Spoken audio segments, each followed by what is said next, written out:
এত সংকটময় সময় ওরা কেন রাস্তায় নামছেন, এটার উত্তর আমি দিতে চাই না, এবং আমি ব্যক্তিগতভাবে মনে করি that this is not the time for doing agitational politics.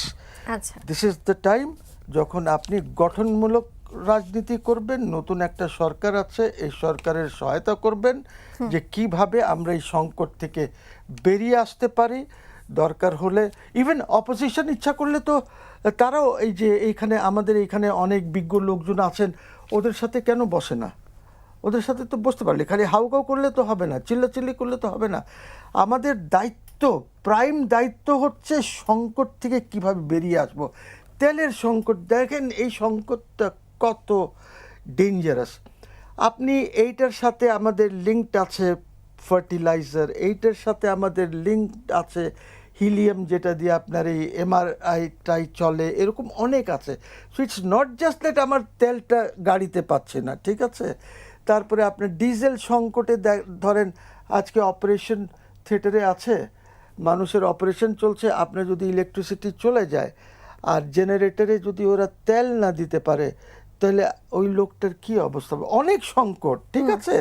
এই সংকটের দায়িত্ব তো হচ্ছে এই 300 লোক যাদেরকে পাঠানো হয়েছে। তুমি অপোজিশনে বসো, পজিশনে বসো, ট্রেজারিতে বসো, যেখানে ইচ্ছা বসো, কিন্তু আগে তো আমাদের এই সংকটগুলি ঠিক করতে হবে, এই যে সংকটের যে জায়গাগুলি আছে, এবং এটা ঠিক করার জন্য উদ্যোগ নিতে হবে সরকারকে। এনএসএফ সার্টিফাইড স্বজন সিপিবিসি পাইপ। পাইপ ভালো তো লাইফ ভালো। Not the opposition. সরকারকে গুডউইল দেখিয়ে ওদেরকে ডাকতে হবে, নাহলে আই এম টেলিং ইউ আমাদের সংকট। আর এই যে পেপারে দেখলাম 9 লক্ষ কোটি টাকার বাজেট বোধহয় হবে, শুনেছি আমি ওই পেপারে যা দেখেছি, ঠিক আছে। আপনি কি হিসাব করেছেন যে 9 লক্ষ টাকার যে বাজেট করবেন, এইটার মধ্যে আপনার রেভিনিউ কত আপনি কালেক্ট করতে পারবেন, কত আপনি বাইরের থেকে লোন নিতে পারবেন? People are not happy with you, ঠিক আছে। আইএমএফ বা এডিবি বা এরা যেখানে সব আমেরিকান কন্ট্রোল আছে, আপনি হয়তো মনে করছেন যে খলিলুর রহমান আমেরিকান লবির লোক হয়ে হয়তো অনেক কিছু করে। আমি যদি একটু বলি যে জুনায়েদ সাকি তিনি কিন্তু বলেছেন যে তাদের তো আয় নেই, তাহলে তারা উন্নয়ন করবেন কিভাবে? সরকারের একজন মন্ত্রী। 9 লক্ষ কোটি টাকা এডিবি প্রোগ্রাম কি হবে? লেটেস্ট সি দ্য বাজেট যে কি হয়। আপনার ইন্টারনাল রেভিনিউ কত জেনারেট করবেন, এক্সটার্নাল আপনার কি গ্রান্টস কত আসবে, কি কত আসবে, অ্যান্ড এই জিনিসগুলি দেখেন। আইল টেল ইউ সামথিং, এই পৃথিবীতে কমিটমেন্ট ইজ ওয়ান থিং। আমি অনেক দেশকে দেখেছি যে তারা আফগানিস্তানের জন্য, প্যালেস্টাইনের জন্য, অনেক জায়গার জন্য বড় বড় কনফারেন্সেস হয়েছে।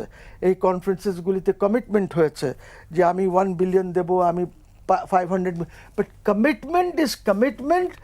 কতটুকু সেখান থেকে আসবে? অনেক সময় দেখা যাচ্ছে যে কেউ কিচ্ছু দিচ্ছে না, কমিটমেন্ট তো করে গেছে একটা ইন্টারন্যাশনাল কনফারেন্সে বসে। সো আমাদেরকে এই জিনিসগুলি তো দেখতে হবে। খুবই সংকট। আমি জানি না বাজেটটা কিভাবে ফাইন্যান্স মিনিস্টার ব্যালেন্স করবেন। Very very difficult job.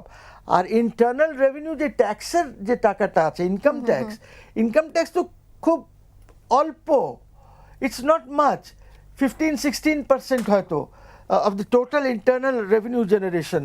Maximum তো আপনার আসবে ফ্রম ট্যাক্সেস, ডিউটিস, ভ্যাট, এইখান থেকে আসবে। এখন আপনি বিজনেসম্যানদের সাথে আলাপই করছেন না, বিজনেসম্যান এলসি খুলতে পারছেন না, বিজনেসম্যান 100% মার্জিন দিয়ে এলসি খুলতে হচ্ছে। এই জিনিসগুলি আপনাকে তো রিজলভ করতে হবে।